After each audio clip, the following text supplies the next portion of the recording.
After nearly a solid month of constant travel, we had racked up over 1,000 miles of interconnected, unpaved trails through New Mexico and Colorado.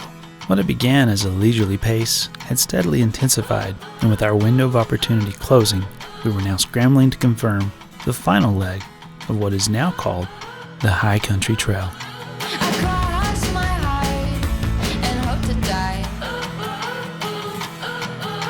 The wood seen the nature had different plans though, and began literally throwing herself in front of our forward progress.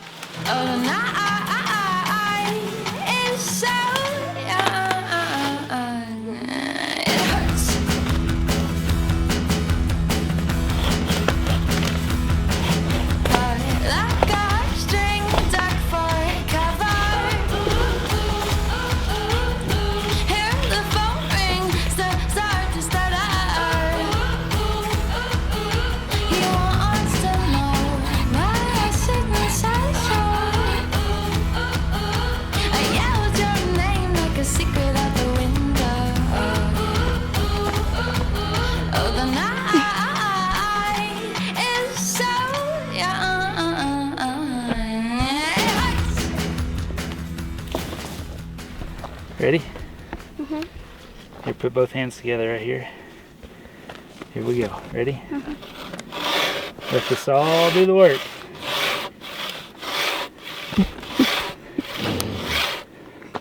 Step up a little closer. There you go. There you go. Ready?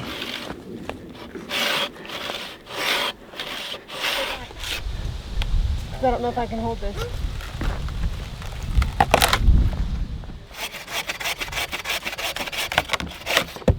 There. There you go. 1, 2, 3.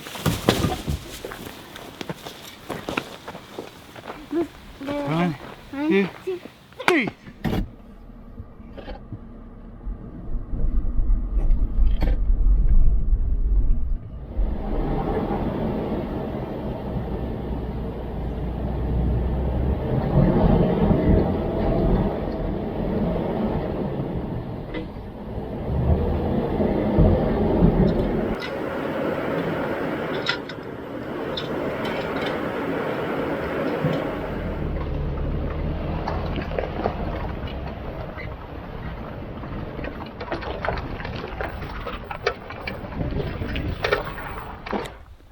Well, today was supposed to be a fast and furious paced day.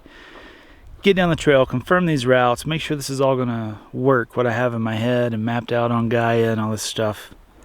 So we weren't really filming much other than just a few time lapses and the tree clearing and stuff like that, because we want to make sure that we can confirm this route before we're out of time. And so we're having a blast. This was a fast trail for the most part. It's like a roller coaster. Caroline's up front, just woo, we're having a blast.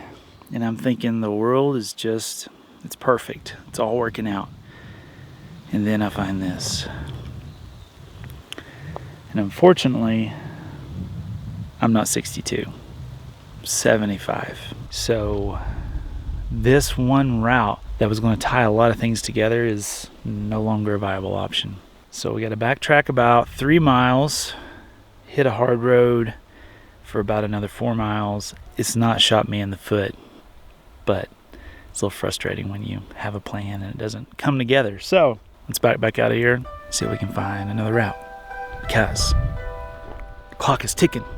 All right, you ready to roll, ladies? Yep. Take 2.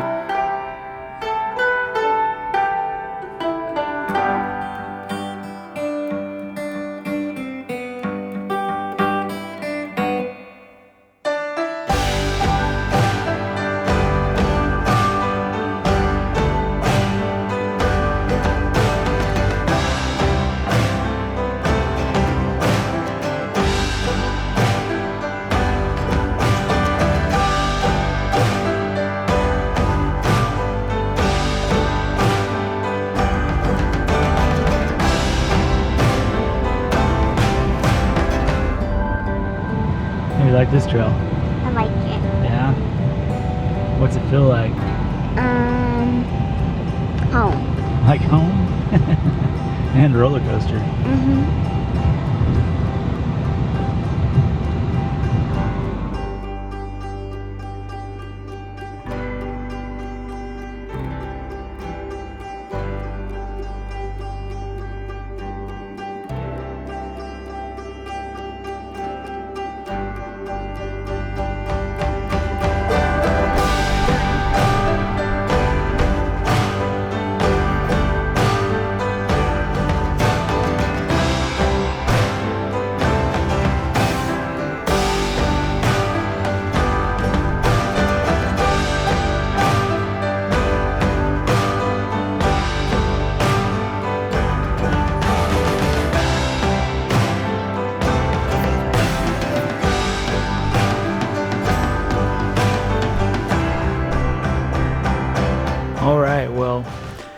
That was our fast and furious run for the day. A little bit of backtracking, but we got it back under control.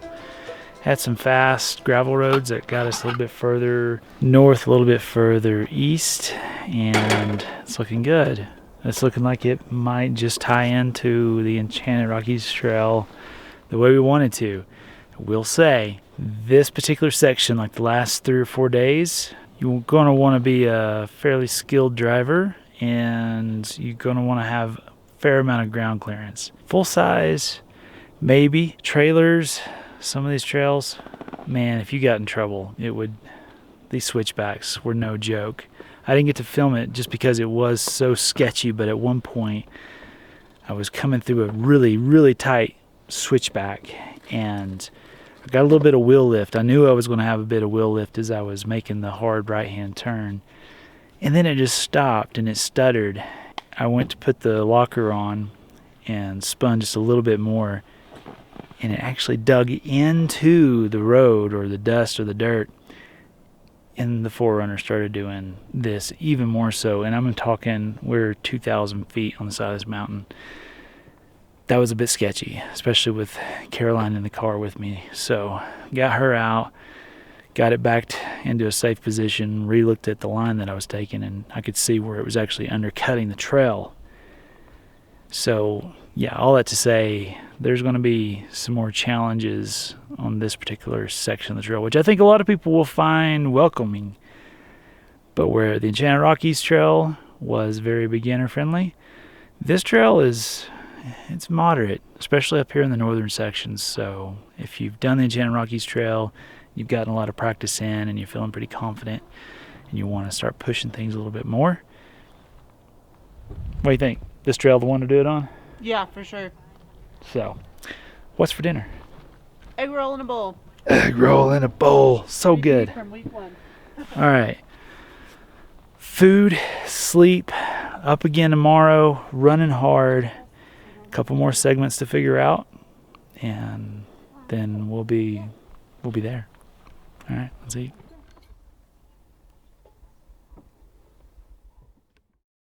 Well, good morning, guys. We are in Route National Forest.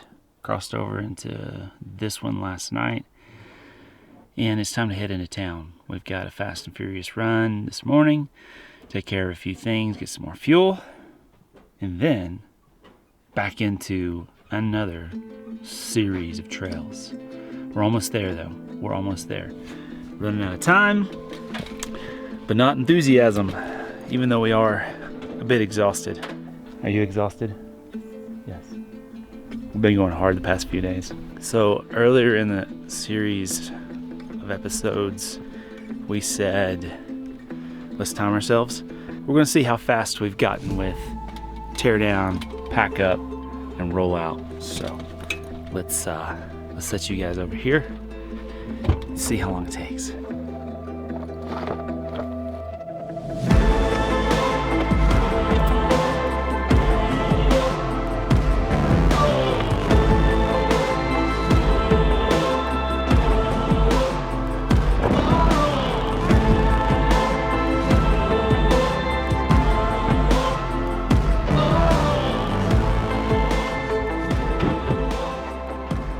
"17 minutes, 10 seconds. Not too What was it? shabby. 17 minutes, 10 seconds. Not too shabby. Not too bad at all. Monte Cristo sandwich on a waffle. Raspberry jalapeno preserves. What you got, Caroline? Cheesy pepperoni. Cheesy pepperoni pizza. You ready for your dessert? Mm-hmm. That is crazy. Can I eat the whipped cream? With fuel and provisions running low, we took a quick detour into Steamboat Springs, Colorado. Our quick start to the day did not include coffee, so a quick search pointed us here to the Iron Waffle and Coffee Co. for some caffeine, internet, and some of the best Belgian waffle sandwiches we ever tasted. You definitely have to check out this family-owned and operated place if you swing through Steamboat. You will not be disappointed. Very good. Very messy.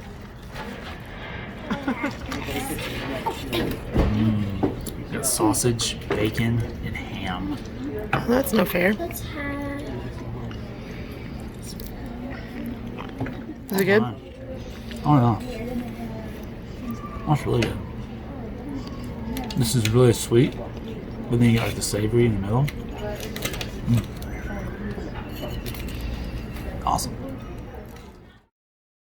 Well, we have arrived at one of the last few sections of trail that we're exploring. Feeling pretty confident about this one. We're going to be heading due south. We're in Route National Forest again, making our way towards Highway 134, which we will only be on for a little bit before we bail off for the final and last section of this new ginormous trail series that we're putting together that will eventually tie into the Enchanted Rockies Trail. So now this is a really nice road right here. Probably not going to air down yet. We'll go on down that way and see how rough it gets, and then maybe find some shade, air down, rock and roll. I'm excited. I'm tired, but I'm so excited because it's just all coming together. I love it when a plan comes together. You know, a little bit disappointed that we didn't get to play around the Alpine Loop area. It was just so crowded. Guys, we literally saw the same amount of vehicles in the course of 2 days around the Alpine Loop area as we saw the whole time we've been up here developing this route. So if you're looking for seclusion, if you're looking for an overland route, this is going to be it. So excited. Haven't seen the first overland vehicle on this route, so I'm hoping to see more of you guys next year as we start sharing this adventure with you. All right, let's go.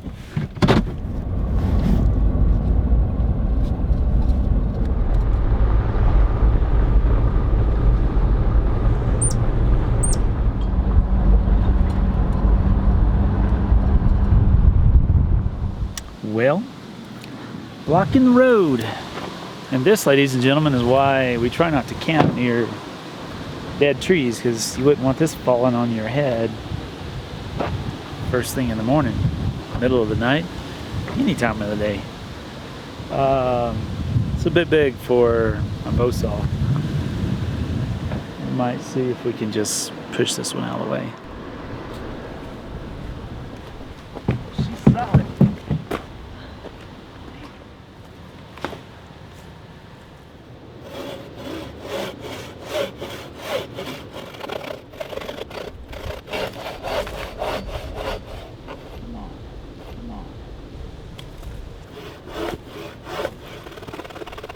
Maybe your trail name should be Paul Bunyan.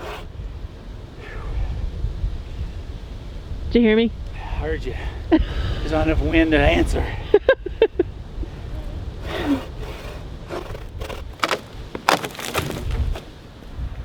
Picking it up.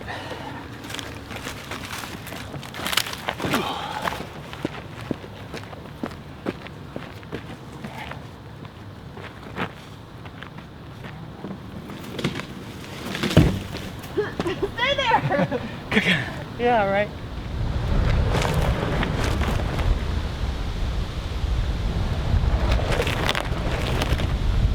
Well, this one's going to be a little more of a challenge. I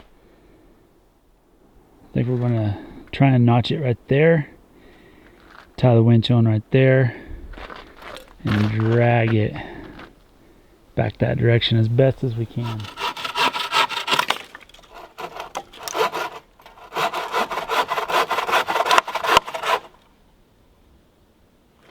Must be holding up the tree a little bit.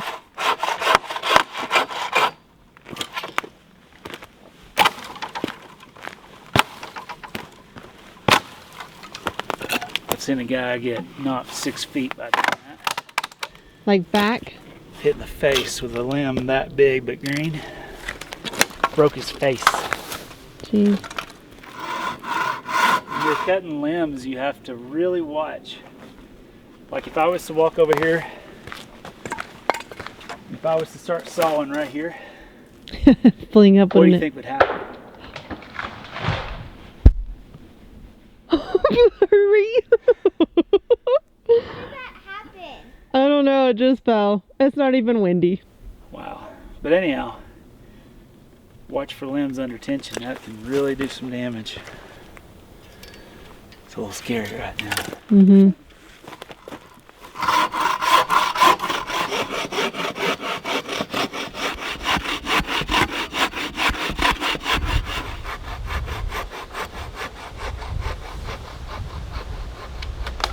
Huh.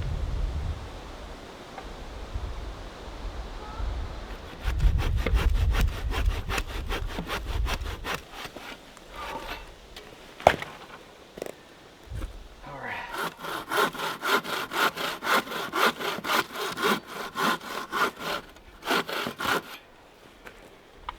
That's all she needs.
We made it a whole 10, 20 yards. You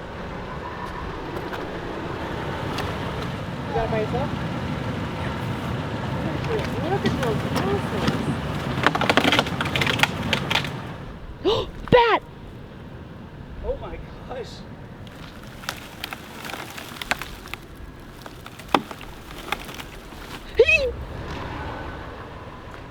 It was a bat came out of the tree. Oh my gosh. I was like, what is that? He went for a ride. That's too cool. That was awesome. It almost landed on your leg. I know. I was like, please don't I had touch me. office You have flashbacks. ants on your stuff. Right? Bat! Bat!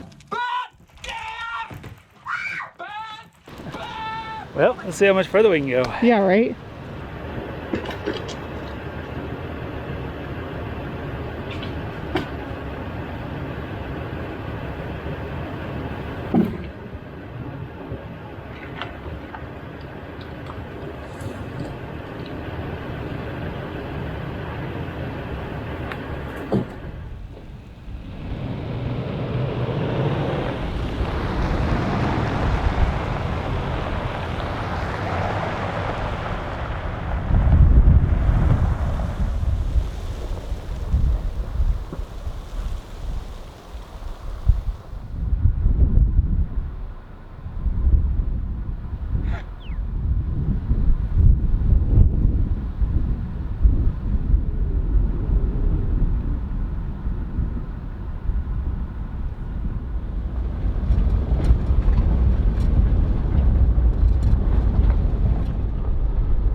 After a hard-fought day of overland travel, we stumbled into our final camp of the adventure. With another 100 miles of trails ahead to confirm, we knew we would need a good night's rest and hearty breakfast in the morning to finish strong. Hopefully, the final segment we had planned would continue to link together seamlessly and end where our now well-traveled Enchanted Rockies Trail terminates. The combination of these two developed routes will create a gigantic loop through New Mexico and Colorado for future travelers to follow in our tire tracks. Even though we were exhausted from the fast-paced exploration and trail clearing, our hearts beat faster and faster with ever-increasing excitement as we began to realize the dream of a new trail system was becoming a reality. We will see you here next week for our season finale as this series draws to a close and we find out if all our efforts pay off in the completion of a new overland trail system.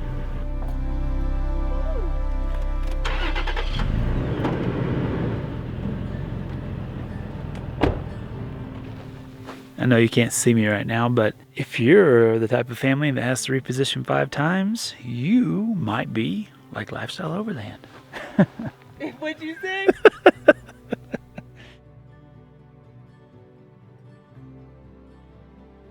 Lifestyle Overland is sponsored by viewers like you. If you like following our adventure, then please support us on patreon.com/lifestyleoverland.